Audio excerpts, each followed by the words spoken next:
the question, two questions. One, how could I call myself a libertarian socialist? Was it a contradiction in terms, given the meaning of the term libertarian in the United States? And secondly, if I'm opposed to state-subsidized capitalism, what about laissez-faire capitalism, the kind advocated by Adam Smith, right? Well, you're right that the terms that I'm using are contradictory in the United States, but that's a sign of the perversity of American culture. Here, the term libertarian means the opposite of what it meant to everybody else all through history. So what I was describing was the real Adam Smith and the real Thomas Jefferson and so on, who were anti-capitalist and called for equality and thought that people shouldn't be subjected to wage labor because that's destructive of their humanity, and that and the real Adam Smith, who said that a government in any civilized society, something has to be done to prevent division of labor because it will turn people into creatures as stupid and as ignorant as it's possible for a human to be, and who advocated markets only on the grounds that under perfect liberty it would lead to perfect equality. Okay, that's the traditional libertarian tradition that I've been talking about, and in that sense, yeah, I'm a libertarian. The U.S. sense is quite different. Here, every word has taken on the opposite of its meaning elsewhere. So here, libertarian means extreme advocate of total tyranny.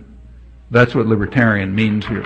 It means power ought to be given into the hands of private, unaccountable tyrannies, even worse than state tyrannies, because there the public has some kind of role. The corporate system, especially as it's evolved in the 20th century, is pure tyranny, completely unaccountable. You're inside one of these institutions, you take orders from above, you hand it down below.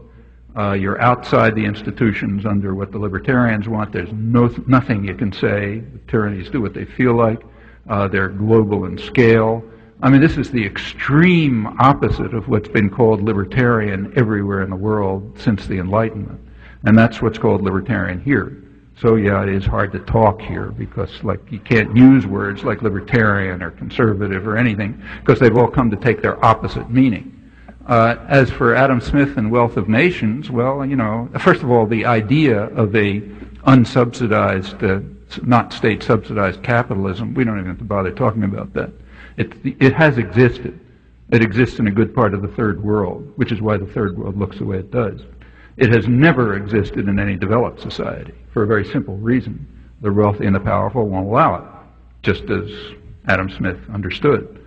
They will use the levers of power to make sure that state power subsidizes them. That's why England developed, that's why the United States developed, that's why France developed, that's why Germany developed, that's why Japan developed, and in fact every developed society has developed just that way. That's one of the cliches of economic history. So we don't have to talk about that because it's non-existent, it never will exist, except for people who have it rammed down their throats. Now, am I in favor of it? That's another question. Like in some mythical world, would I like to see laissez-faire capitalism? Well, only under the conditions described by Adam Smith. The real Adam Smith, the one who wrote Wealth of Nations, not the one you worshipped before, but the one who wrote it. And if you look at his argument for markets, it's pretty clear. I mean, maybe the argument's right, maybe it's wrong, but it's clear what it was. The argument was, I repeat, that under conditions of perfect liberty, markets will lead to perfect equality. That's why markets are good, he said. They will lead to perfect equality, and they will not force people to subject themselves to outside orders, so they become less than human, so that, the artisan recedes while the art improves, as de Tocqueville put it. Yeah, if that were possible, maybe so. But it's not in the cards. And I don't know if that argument works anyway. It probably doesn't. The argument was fallacious. But the goal was clear.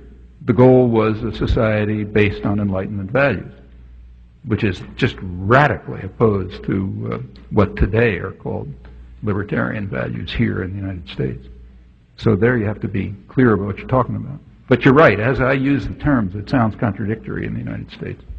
Like it also sounds contradictory in the United States when people ask me what I think about conservatism, and I say I think I'm probably one of the few conservatives around. Because I actually believe in traditional values. I don't know anybody in the public arena who does. So I don't know, to the extent that the term has any meaning, I'm probably a conservative. But that doesn't mean much here. we have to start by decoding a whole system of intellectual distortion before you can even talk. That itself is a big achievement. If terms have lost their meaning, well, it becomes impossible to talk. And that's itself an achievement. Doesn't have to happen, and people with privilege and education